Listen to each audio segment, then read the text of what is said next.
እኔን በደስታዋ ጊዜ ፈልጋኝ የምታውቀው መቼ ነው? ታዲያ እኮ እንደማትወደኝ በግልጽ ያሳያል። ግን ደግሞ ያ ሁሉ ቃልስ፣ ያ ሁሉ ደስታስ እውነት ውሸት ነበር ማለት ነው?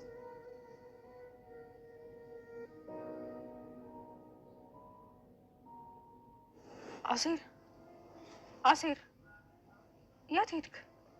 አለሁ። ትታኝ እኮ በሀሳብ ሄድክ። ሀና፣ ተስፋ ማድረግ ደከመኝ በጣም። እንዴ እና የደከመው ሰው እንዲህ ነው እንደሚሆነው? አብሮ ካለው ሰው ጋር ከመራቅ ዝም ብሎ መሸሽ አይሻልም? እንዴ አሴር፣ ምንድን ነው የምታወራው? ገብቶሻል? አልገባኝም። ሀና፣ ቆይ ለምንድን ነው ግን እኔም አልታይሽ? ምን ማለት ነው? በቃ ለአንቺ ያለኝ ስሜት ምንም ያክል አይታይሽም አይደል? እንዴ አሴር፣ ምን ሆነሃል? ምን ያህል እንደማከብርሽ ምን ያክል እንዳባቱ ቢሆን ምን ኖላዊ ሰካራም እያልከው ብቻ ባልሆነ አንቺ ነሽ ያልሽው፣ እኔ አላልኩም። እንዲህ ነኝና ኖላዊ እኮ አረላ መጠጥ ቡና በዞረበት እንኳን አይዞርም። እና ወንድ አይደለም በይኛ። ቆይ አንተ ልጅ ኖላዊ እንደዚህ ጥምድ አድርገህ ያዝከው ምን አድርጎ ነው? አረፋ ነው ሲኒ ለጨዋታ ነው። ከትልቅ ሰው ጋር ደግሞ ምን አገናኘኝ ብለሽ? እኔ ምን አቅልላለሁ? እኔ የምልሽ ይቻና የምትባለው አለች ግን እዚህ ምን ትሰራለች እንዴ? ምን ትሰራለች ማለት የአባቷ ቤት አይደል እንዴ? እሱማ ነው። እንደው ግራ በዛች ብዬ ነው እንጂ ዘንድሮ ሳልሆንላትም እባክህ። ከጆሮ ከቤተሰቦቿም ጋር ጣልታለች። ምን ከጆሮ ጋር ደግሞ ምን ሆኖታል? እኔ ምን አውቃለሁ? አግባይም ብሎ እምቢ አለኝ ነው የምትለው? እንደው ይሄ ጆሮ የሚባለው ልጅ ከድሮ ሳይው እንደው ምኑም አይጥመኝም። የሆነ ገልቱ ነገር ነው። እንዴት ሀናን የመሰለች እንደው ያረቄ መለኪያ የመሰለች ልጅ ምን ሆኖ ነው አላግባሽ የሚላት? ይሄ ገልቱ፣ የሰው ገልቱ። ያረቄ መለኪያ ማለት እያሞገዝካት ነው ወይስ እየነቀፍካት ነው? ምን አውቃለሁ። ፊት ለፊት ያለው እሱ ነው። ግን ይሄ እንደው ምን ሆኖ አላግባሽ የሚላት? እኔ ጻባቸው ምንም አልገባኝም። ይሄ ጅል ማለት ነው ሲንከረፈፍ ላፋደየ ቡድ ካልሰራሁት እኔ ቡትል ያደለው እውነቴን ነው። የኔ ወንድም እውነት ከልቤ ነው። በጣም ይቅርታ። ልጁ ምንም ጤነኛ አይደለም። አረ ችግር የለውም ቀሽታ። ቢሆንም የማይደረግ ነገር እኮ ነው ያደረገው። አረ ኖርማል ነው። ግን ወንድምሽ ነው አይደል? ብለናል እባክህ። ማለት አላመንሽበትም እንዴ? ባምንበት ነበር እባክህ። የሚገርም አሁን እኔ እና እሱ ምናችን ይመሳሰላል? አይ እሱማ የሚያመሳስላችሁ ነገር አለ። ማለቴ ከምላሳችሁ ውጪ። ምላስ ስትል እኔ ነው ወይስ እሱ? እንዴ እሱ ነው እንጂ የእኔን ምላስ ስላልቀመስከው ነው እባክህ። እና ቆንጂዬ መቅመስ ይቻላል? አይ ይቅርብህ፣ ቶሎ ታረጃለህ። እኔ እንደማውቀው ከሆነ አጭር ሴት ነች ብዙ ጊዜ የምታስረጀው ይባላል። አይ አጭር ሴትማ ቶሎ አታስረጅም። እንዴ እንዴት? መች ከእርጅና ታደርሰና በቁማ አቃጥላ ነው የምትደፋው። ለማንኛውም በጣም ተጫዋች ነሽ። ሳምሶን እባላለሁ። ሰላም እባላለሁ። በቃ እኔ ወደ ስራ ልመለስ። አረ ቆይ ካላስቸገርኩሽ ይቺን ነገር ክፈቻት እስኪ። እሺ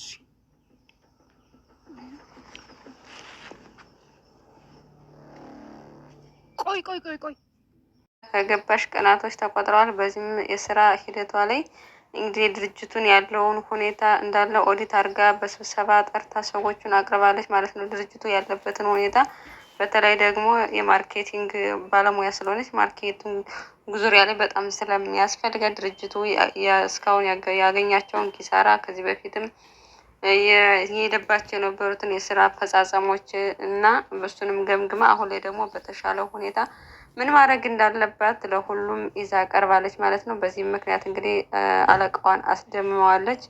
አቶ መዘክር ወይዘሮ ሜላት እዚህ ድርጅት እንድትገባ በተቻለው መጠን ጥረት አድርጎ ነበረ። ምክንያቱም ኢዩኤል የወይዘሮ ሜላትን አቅምና ሙያ ከዚህ በፊት ሰራተኛ ሆኖ ስላያት ስለሚያምንበት ስለሷ በደንብ ነግሮት ስለነበረ ነው ወደዚህ ድርጅት የገባው። እናም ይህ ድርጅት የነሱ ድርጅት ያለበት ሁኔታ በጣም ጥሩ እንዳልሆነ ከዚህ በፊት 10 ሚሊዮን ብር ገቢ ያስገኝ ስለነበር አሁን ላይ ግን ወደ 2 ሚሊዮን ብር እንደወረደ፣ ምክንያቱም የተለያዩ የተንዛዙ ስራዎች ስላሉ እነሱን ደግሞ በተሻለ ምክንያት ሁኔታ ካቀረበቻቸው እና ለሰራተኛውም ለድርጅቱም ለባለቤቱም በሚጠቅም ሁኔታ ካቀረብ ነው የተሻለ ከዚህ የበለጠ ገቢ መፍጠር እንችላለን ብላ አንድ ባንድ እቅዱን ወደፊት ያሰበችውን ነገር ፕሮጀክት አቅርባለች።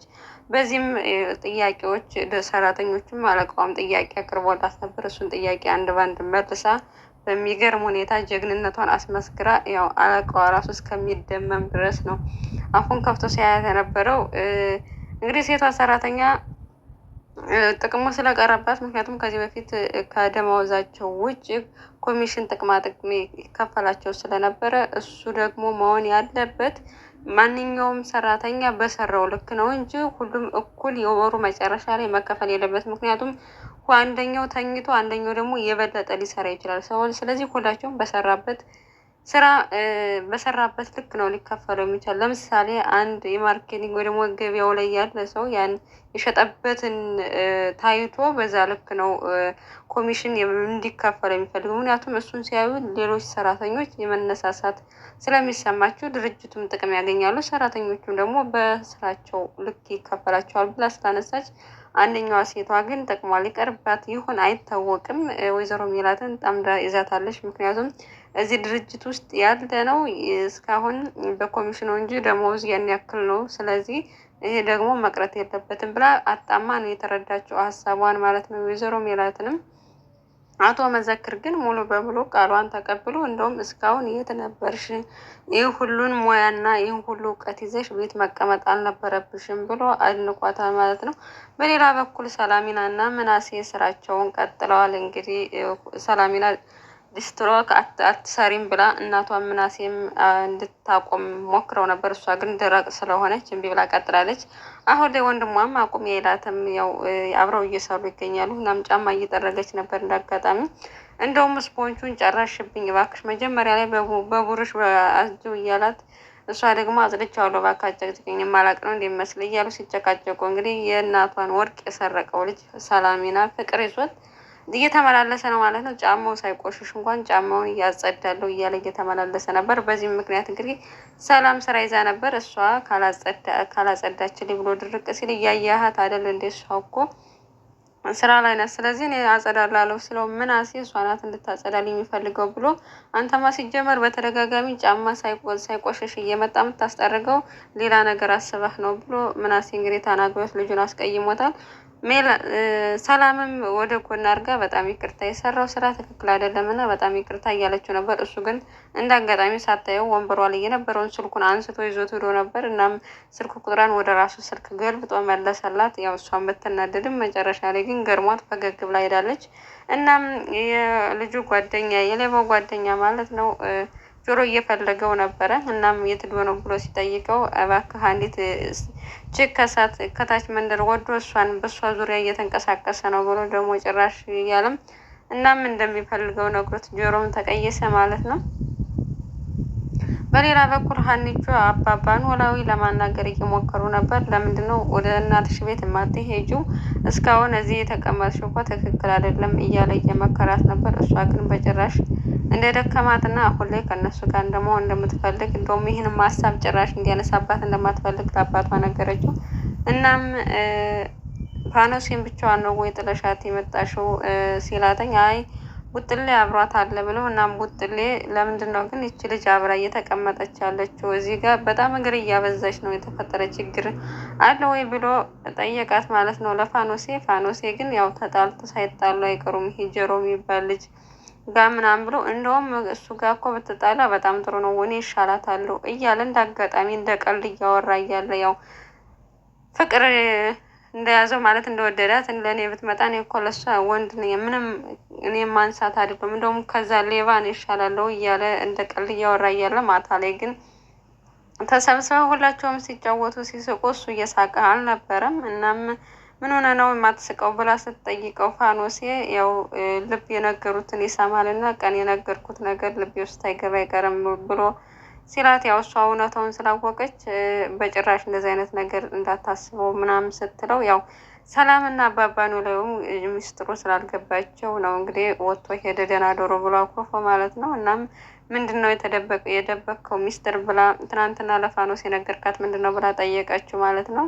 እናም ውጭ ወጥተው ሊገባበዙ ነበር ከቡጥሌ ጋር ሰላምና ቡጥሌ። ነገር ግን እሱ ጆሮን ስለሰደበው በጣም ተናዶ በጣም ጆሮን ስለሰደበው እንዴት ከኔ ፊት ሌባ ትለዋለህ ብላ ተናዳ አስወጥታ ልከዋለች ማለት ነው።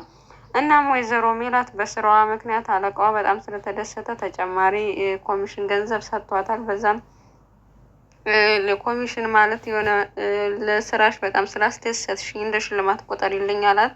እሷ ግን አልቀበልም ብላ ነበር። መጨረሻ ላይ ግን ያው ብሩ ስለሚያስፈልጋት ተቀበለች ማለት ነው። ያው እናም ስለተቀበለች በጣም አዝና አይድህነት እያለች ነው። ምክንያቱም መቀበል አልፈለገችም። ደሞዝ እንደሚያስፈልጋት እና ለልጆቿም አንዳንድ ነገሮች እንደሚያስፈልጋቸው ስለተረዳች ተቀበለች። እናም ልጆቿ እየጠበቋት ስለነበር ልብስ፣ የተለያዩ ነገሮችን ገዝታላቸው ሄደች።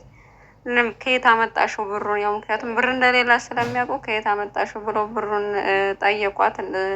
እሷ ግን ያው ስራ ቦታ በጣም አለቃዬን ስላስደሰትኩት በዛ ምክንያት ነው ገንዘብ የሸለመኝ፣ በዛ ነው ያመጣሁት ብለው አስምለዋት እንግዲህ የመጣችላቸውን ስጦታ ሁላ ሰጥተዋት በጣም ደስተኛ ሆነዋል ማለት ነው። ምክንያቱም እናታቸው በስራዋ ይገባታል ብሎ አለቃዋ እንደዚህ አይነት ነገር ስለሰጣት የተሻለ ነገር ላይ ስለደረሰች እናታቸው በጣም ደስ ብሏቸዋል። እናም ለድንብላልም ስጦታ ይዛላት መታለች። ምክንያቱም ድንብላል እንዳኮረፈቻት ስለሆነ ምናልባት መታረቂያ ስለሚሆናት፣ ሰላምም አባቷ ቤት ነው ያለችው። በዚህ በችግራቸው ጊዜ ጥላቸው ሄዳለች። ነገር ግን እስካሁን እንደነበሩት ሰላም፣ ምናሴ፣ ወይዘሮ ሜላት ለራሳቸው ችግር የሚያንሱ አይደለም። እንደውም ሀብታም ከነበሩበት በተቃራኒ አሁን ያሉበት ሁኔታ በጣም ደስ ይላሉ። እርስ በርሳቸው ይተሳሰባሉ። አንዱ ለአንዱ ደስታ ይጥራልኝ እና እንደውም ከሀብታም ከነበሩበት ጭቅጭቅና ጠብ ጊዜ ይልቅ አሁን ላይ እርስ በርሳቸው አንዱ አንዱን ለማኖር በሚያደርጉት ትግል ውስጥ የተለየ ፍቅር እንዳላቸው የበለጠ ደስ ይላሉ። እነ ሰላምና ምናሴ አብረው ሲውሉ ደስ ይላሉ። ጭቅጭቃቸው ወይዘሮ ሜላት ለልጆቿ ማድረግ ያለባትን ሁሉ እስከ ጥግ ድረስ ዋጋ